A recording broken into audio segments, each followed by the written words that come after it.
Hello students, my name is Mukesh Chaudhary and today we are going to read the chapter The Tale of the Bisnois written by Madhav Dhananjay Gadgil. So let's get to know something about the writer first. Madhav Dhananjay Gadgil, born 1942, is an Indian ecologist, academician, writer, columnist and the founder of the Center for Ecological Science.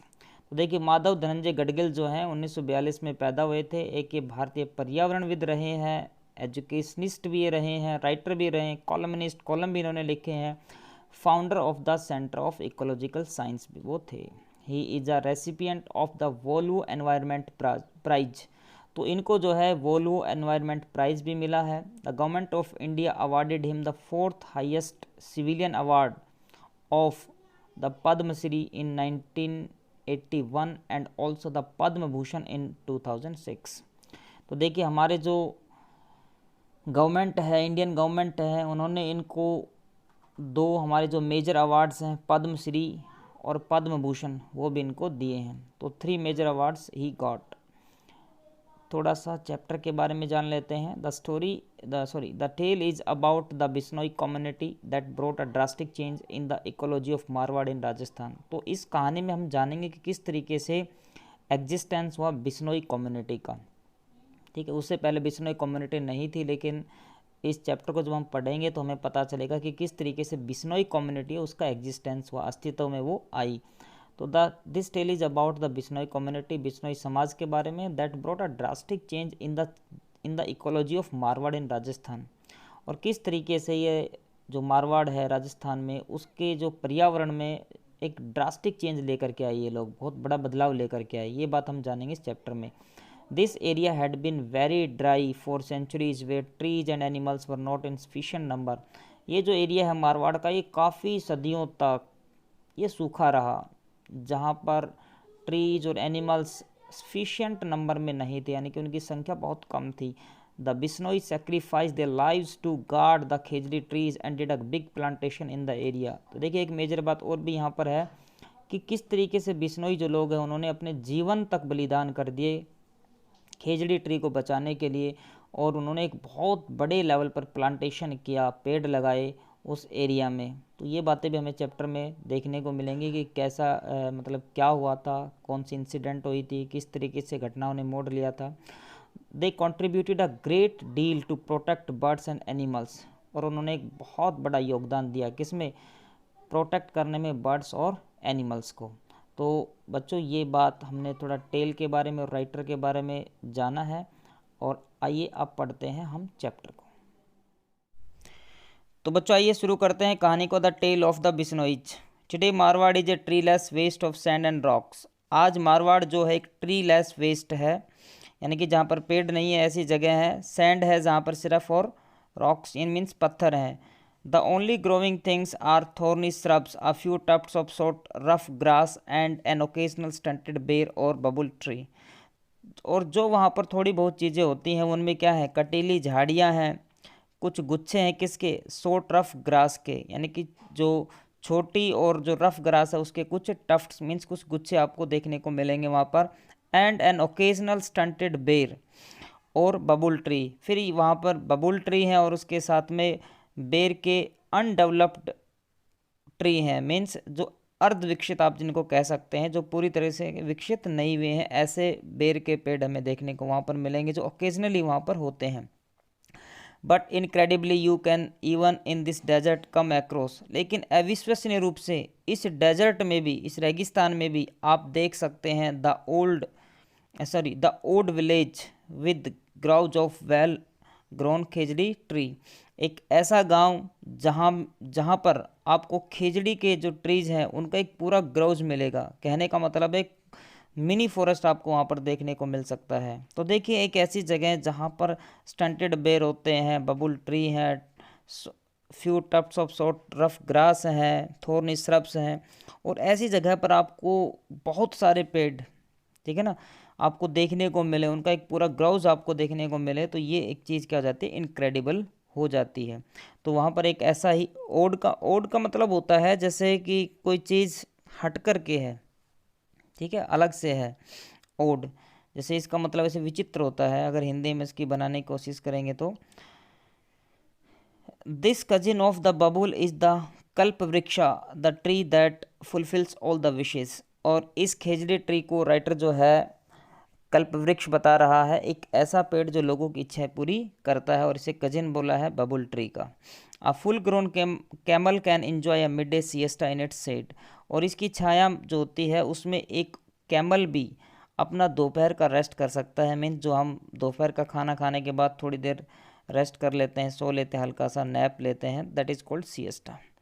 It's foliage nourishes goats sheep cattle and camel. और इसकी जो पत्तियां हैं वो nourish करती हैं, पोषण करती हैं किसका, गॉट सीप कैटल एंड कैमल। मीन्स ये लोग जो हैं इसकी जो लीव्स होते हैं, पत्ते हैं, वो खा करके अपना गुजारा करते हैं। It's pods can be made into a delicious करी। और इसकी जो पॉड्स हैं, फलियां हैं, उससे क्या बनती है, डिलीशियस करी बनती है, टेस्टी करी बनती है। And its thorns guard the farmers fields against marauding animals. और इसके जो कांटे हैं वो जो किसान हैं उनके खेतों की रक्षा करते हैं, किन से, मराउडिंग एनिमल से। तो किसान क्या करते हैं ना, इसके कांटों की फेंसिंग कर देते हैं अपने खेत के चारों तरफ, जिससे जो होता है, जो मराउडिंग एनिमल्स होते हैं, स्ट्रे एनिमल्स होते हैं, जो पशु होते हैं, एनिमल्स जो घूमते रहते हैं, खेतों में घुस जाते हैं, स्ट्रे एनिमल्स, उनसे इनकी प्रोटेक्शन करता है, गार्ड करता है।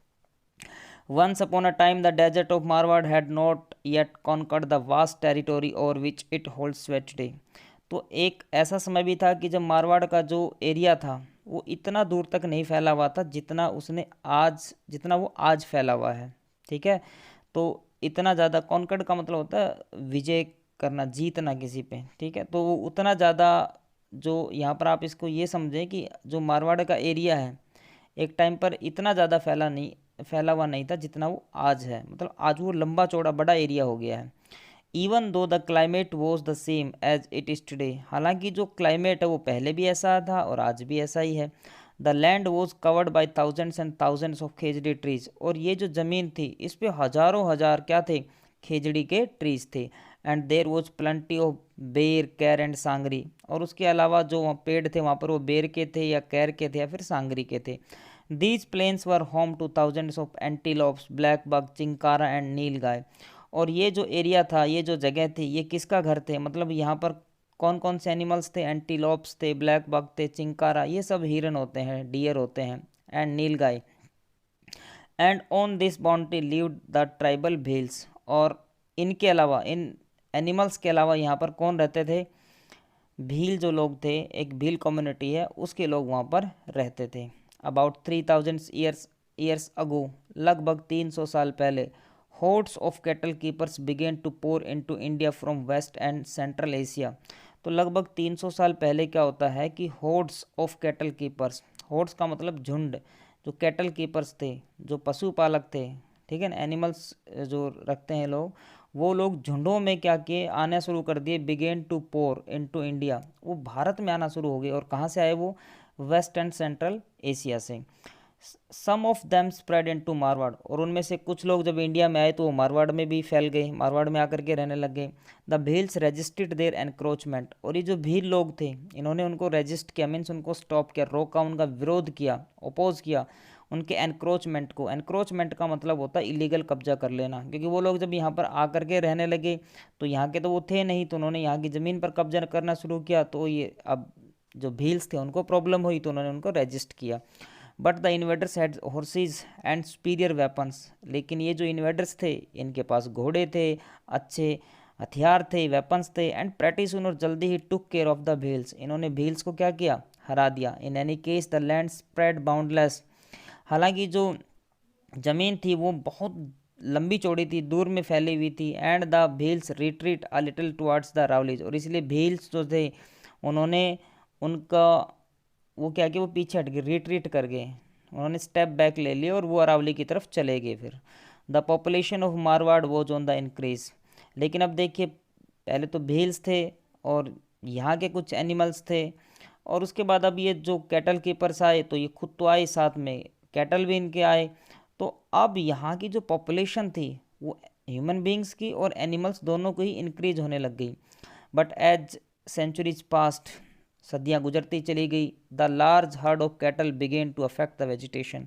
तो अब ये एनिमल्स थे, ये ग्रेट नंबर में हो गए, यानी कि बहुत ज़्यादा संख्या में हो गए। तो इन्होंने क्या किया, अफेक्ट करना शुरू कर दिया किसको, वेजिटेशन को, वनस्पति को, खेतों को, पेड़ों को, ट्रीज, ग्रास, XYZ जो भी था, तो वेजिटेशन को इन्होंने अफेक्ट करना शुरू कर दिया। The seedlings and saplings were grazed down and had little chance to grow. तो अब जो सीडलिंग्स का मतलब होता है, जो सीड बीज होते हैं, सैपलिंग जो छोटे छोटे अंकुर उनमें फूटते हैं, तो अब ये जो एनिमल्स थे, ये कैटल क्या करते थे कि वो जो बीज थे या वो बीज थोड़ा बहुत बनते भी थे ऊपर, उनमें कुछ अंकुर निकलता था, ये उसको चर जाते थे। तो इसलिए उसके ग्रो होने के चांस बिल्कुल न के बराबर हो गए।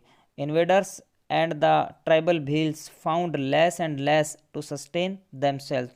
अब ये जो इन्वेडर्स थे, जो बाहर से लोग आए थे, जो आक्रमणकारी थे, या जो यहाँ के भील्स थे, उन लोगों के लिए वहाँ पर सरवाइव करना, सस्टेन करना, मतलब रहना, जिंदा रह पाना बड़ा मुश्किल हो गया। Finally the 13th century AD saw the final conquest of the Bhils by the Rathores of Kannauj.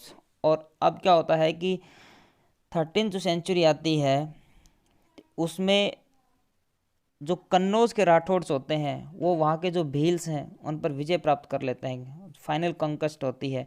The Rajput now ruled the whole of Marwar. और उसके बाद उस पूरे मारवाड़ जो क्षेत्र था, रीजन था, उस पर जो अधिकार हो जाता है वो किसका हो जाता है, राजपूतों का हो जाता है। तो उसके बाद उन्होंने वहाँ पर रूल किया। In the year 1451 AD during the rain of Rao Jodhaji, one of the bravest of the Rathore Kings. तो ये जो राठौड़ किंग्स थे, इनमें they had many brave Kings and Rao Jodhaji was one of them. तो जो बहादुर राजा हुए थे ये राठौड्स, उनमें एक राव जोधाजी थे। उनका जो रेन था वो कौन से ईयर में बताया गया, इन द ईयर 1451 AD। तो 1451 की यहाँ पर बात हो रही है। और उस समय शासन वहाँ पर मारवाड़ में किसका था, राव जोधाजी का था, जो कि एक बहादुर राजा थे। तो उनके टाइम पर क्या होता है, an extraordinary child was born in the village of Pipasar. तो वहाँ पर उस मारवाड़ में एक गांव होता है पीपासर नाम का, उसमें एक बच्चा पैदा होता है जो असाधारण होता है, यानी कि एक बड़ा अच्छा बच्चा, एक असाधारण बच्चा पैदा होता है। His father was the headman Thakur Lohat and his mother was Hamsa Devi. और उसके पापा जो होते हैं वो हेडमैन होते हैं, मुखिया होते हैं गांव के, जिनका नाम है ठाकुर लोहट, और उनकी माता का नाम था Hamsa Devi. The boy was called Jambaji. और इस बच्चे को क्या कहा गया, जम्बाजी, यानी कि इसका नाम रखा गया Jambaji. As a little boy, छोटे बच्चे के रूप में, he was given the task of looking after his father's large herd of cattle and sheep. तो जब ये छोटा बच्चा था, इसको एक टास्क दिया गया कि अपने जो पापा के जो कैटल थे, उनका जो हर्ड था पूरा, यानी कि जो पशुओं का झुंड था उसकी, और जो सीप का था उसकी ये देखभाल करेगा। It was great fun to take the animals out grazing. और जब ये एनिमल्स को चराने के लिए लेकर के जाते थे फॉरेस्ट में, तो ये इनको बड़ा मज़ा आता था, इनके लिए एक बड़ा फन सा था ये। Lay in the shade of a khejri trees. और खेजड़ी के पेड़ की छाया में सोना भी इनको बड़ा अच्छा लगता था। And watch the hearts of black bug. ठीक है, तो पशुओं को चराने लेकर के जाना, खेजड़ी के पेड़ की छाया में सोना, और वहाँ पर जो ब्लैक बग थे उनके झुंडों को देखना, हार्ट्स को देखना, इनको बड़ा पसंद था, इनके लिए इनको बड़ा मज़ा आता था वो काम करने में। Jambaji was fascinated by the लिथ grace of this handsome antelope. तो जब एंटीलोप के जो जो वो सुंदर एंटीलोप बड़ा सुंदर होता है, ये हिरन होते हैं, डियर एक्चुअली। तो ये जब वो देखते थे एंटीलोप को और उसकी फ्लेक्सिबिलिटी को देखते थे, यानी कि बड़े फ्लेक्सिबल होते हैं, लचकीले होते हैं, लचक बहुत ज़्यादा होती है इनके अंदर। तो वो जब अपनी फ्लेक्सिबिलिटी शो करते थे और बड़े सुंदर लगते थे, वो चीज़ जम्बा जी को क्या करती थी, फैसिनेट, अट्रैक्ट, अल्यूर कर देती थी, उनको बड़ा आकर्षित कर देती थी। And thought that there was no sight more enthralling than a fight between two well grown stags. Enthral का मतलब होता है स्पेल बाउंड, जब इंसान हो जाता है, मंत्र मुग्ध हो जाता है, ठीक है ना, मजा आता चीज़ को। जैसे युवराज ने जब 6 सिक्सेस इन अ रो मारे, लगातार 6 छक्के मारे, तो लोग क्या हुए, स्पेल बाउंड हो गए थे उस चीज़ को देख करके, ठीक है। वेल ग्रोन स्टैग्स, स्टैग्स का मतलब होता है मेल हिरन, ठीक है ना, मेल डियर जो होता है। और वेल ग्रोन का मतलब जो अच्छा बड़ा हो चुका, अच्छे से पूरा हो चुका, अच्छा। तो ये सोचा करते थे कि जब ये देखते थे कि जो दो बड़े बड़े हिरन आपस में, मेल हिरन, ठीक है ना, वो जब आपस में लड़ते थे, उनकी फाइट होती थी एक दूसरे के साथ, तो उस फाइट को देखने से ज़्यादा एंथ्रोलिंग, मतलब अच्छी चीज़ इनको और दूसरी नहीं लगती थी। When Jambaji was 25 years old, जब जम्बाजी हुए 25 साल के, a great disaster overtook the whole region, तो उस पूरे के पूरे एरिया में एक बहुत बड़ा डिजास्टर आ गया, ठीक है, एक त्रासदी वहाँ पर आ गई। The small quantity of rain that used to come regularly ceased all together, तो वहाँ पर एक तो पहले से ही बारिश कम होती थी, और वो थोड़ी बहुत जो बारिश हुआ करती थी वो भी क्या हो गई, सीज हो गई, स्टॉप हो गई, एकदम रुक गई all together. The worst sufferers were the cattle. अब देखो, जब बारिश नहीं हो रही थी तो परेशानी तो सभी को होनी थी, लेकिन सबसे ज़्यादा परेशानी किसको ही, कैटल को ही। In the first year of drought, और जो ड्रॉट था, जो सूखा था, उसके पहले साल में क्या होता है, they could eat the bajra straw stored in the houses, तो पहले साल तो उन्होंने बाजरा खा करके अपना जैसे तैसे करके जीवन निकाल दे, क्योंकि उनके घरों में स्टोर था बाजरा। The second year was very bad, लेकिन जो दूसरा साल था वो बड़ा डिफ़िकल्ट था उन लोगों के लिए। There was not a blade of grass left standing anywhere, जो दूसरा साल था वहाँ पर ये हो गया कि एक घास का तिनका भी नहीं बचा, ठीक है, ब्लेड ऑफ ग्रास भी नहीं बचा। देखिए, जैसे कह रहा है कि सबसे ज़्यादा सफरर कौन थे, एनिमल्स थे, कैटल थे। तो एक साल तो क्या हुआ भाई, वो खुद भी खाते रहे, उन पशुओं को भी, एनिमल्स को भी बाजरा वगैरह खिलाते रहे, कुछ घास वगैरह खिलाते रहे, लेकिन जब सेकंड ईयर आया हालात बड़े ख़राब हो गए। देर was not a blade of grass left standing anywhere, कहीं पर भी घास का एक तिनका भी नहीं बचा। People hacked at any tree they could find and fed the animals on the leaves, तो अब लोग क्या करते थे कि जहाँ पर भी उनको पेड़ नज़र आते थे वो उसके जो पत्ते थे, लीव्स थे, उनको हैक कर लेते थे, प्लक मीन्स तोड़ लेते थे, और उन्हीं पत्तों को एनिमल्स को खिलाते थे, और एनिमल्स जैसे तैसे करके जिंदा रह रहे थे। But even so there was not enough browse for all the hungry animals, लेकिन हालात ये हो गए थे कि सारे के सारे एनिमल्स भूखे थे, अब उनके लिए पर्याप्त मात्रा में पत्ते नहीं थे। And the drought continued for 8 consecutive years, और ये जो ड्रॉट था, ये जो सूखा था, ये लगातार कितने साल तक चलता रहा, 8 ईयर्स तक चलता रहा, 8 साल तक ये लगातार चलता रहा। तो बच्चों, आई थिंक आपको ये बात समझ में आ गई होगी, कंटेंट आपको समझ में आया होगा, ये कहानी अब तक जितनी भी हमने पढ़ी है ये आपको समझ में आ गई होगी। अब आगे हम जानेंगे कि ये जो 8 साल तक का जो सूखा लगातार चला, इसने किस तरीके से अपना जो इफ़ेक्ट है, प्रभाव है, छोड़ा, और किस तरीके से जम्बाजी ने इस सूखे से निपटने के लिए, इस ड्रॉट से निपटने के लिए, इसे डील करने के लिए, कॉप अप करने के लिए किस तरीके से लोगों को मोटिवेट किया, और क्या होता है आगे, इस पूरी कहानी को जानेंगे हम अगले वीडियो में, अगले लेक्चर में। तब तक के लिए आप खुश रहें और मस्त रहें, मिलते हैं अगले वीडियो में।